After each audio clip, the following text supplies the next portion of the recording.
If the African continent was a classroom, what would the countries be? If African continent was a classroom, Kenya would be a noise maker who is also clever in class. Yes! How? For example, if you look at Kenya, they are always attacking everyone left, right, and center. If Nigerians do this, they are shouting at Nigerians. If Ugandans do this, they are there attacking Ugandans. If Tanzanians do this, they are there on the case of Tanzanians.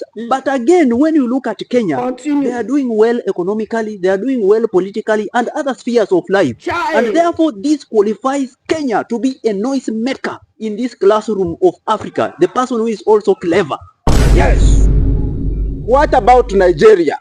If Africa was a classroom, Nigeria could be a big-bodied bully in a class. How? Because Nigerians always believe that they deserve everything than any other African country. They are good in music, they are good in football, they are good in film, they want to be good in everything. Yes! And they believe that anything that comes into Africa, it is first to be taken by Nigerians before other African countries. They believe that they are great than any other African country, and any opportunity that comes to Africa, Nigerians should grab it first before other African countries. And this qualifies Nigerians as the big bully in this African classroom. Yeah. Yes.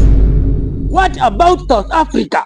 If Africa was a classroom, South Africa could be this rich kid. Yes! How? Because South Africa is this kind of a kid who inherited all good things from the parents. Because South Africa is this place which has good roads, good houses, good everything. Everything about South Africa is good. Yes! South Africa is like this kid who is brought to school with an expensive Mercedes Benz. And whether he fails exams or not, his future is secured. And therefore, this qualifies South Africa as a rich kid in this classroom of Africa. Yes. What about Uganda? If Africa was a classroom, Uganda could be a class monitor. Yes! How? Because Uganda is this country which keeps monitoring what is happening around Africa. If they create a problem with Kenya, they say, Kenya, we shall report you to Nigeria. If they get a problem with Nigeria, they say, Nigeria, we shall report you to Kenya. Yes! If they get a problem with Rwanda, they say, Rwanda, you are not better than South Africa. So, Uganda is this country which keeps monitoring what is happening around Africa. And therefore, this qualifies Uganda as the class monitor in this classroom of Africa. Yes. What about Tanzania?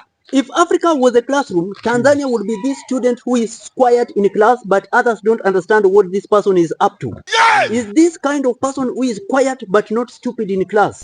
Is this person who is quiet but not poor in class? Even if other students try to mock him around the class, he is still quiet, but you cannot do anything. Yes! So this qualifies Tanzania as that student who is always quiet, but you cannot understand him in class, in the African class. Yes. Talk about Rwanda.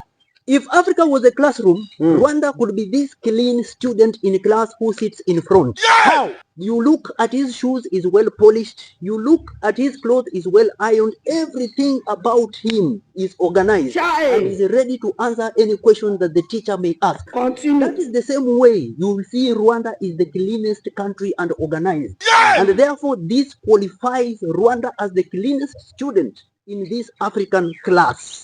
Yes. What about Ghana? If Africa was a classroom, Ghana would be a bookworm. Yes! How? Ghana would be this student whereby when others are making noise, for him is reading the book. When others have gone for lunch, for him is reading the books. When others are making fun of him, for him is reading the book. But when he comes out with the result, it will shake the whole class. Yes! That is why Ghana has very many result-oriented, innovative people. And when they come up with something, it shakes the whole of Africa. Yes! And therefore, this qualifies Ghana as the bookworm in this classroom of Africa. Yes.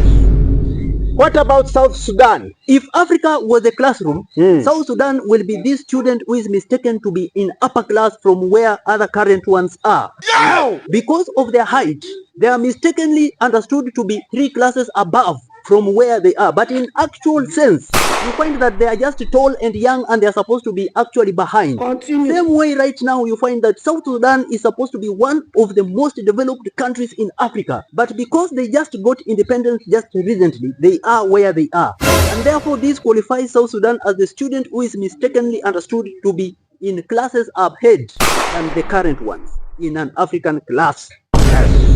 And who are the backbenchers? In an African class, Backbenchers are people like Burundi, Madagascar, Mozambique, Gabon. They are in class, but you cannot understand whether they are there. They sit behind, you can't understand whether they are understanding or not. You cannot understand whether they will pass or they will not pass. They are just there because they are in class, and those are just backbenchers, plus others, many in Africa. And for you, where do you come from? Go and ask your father. This man!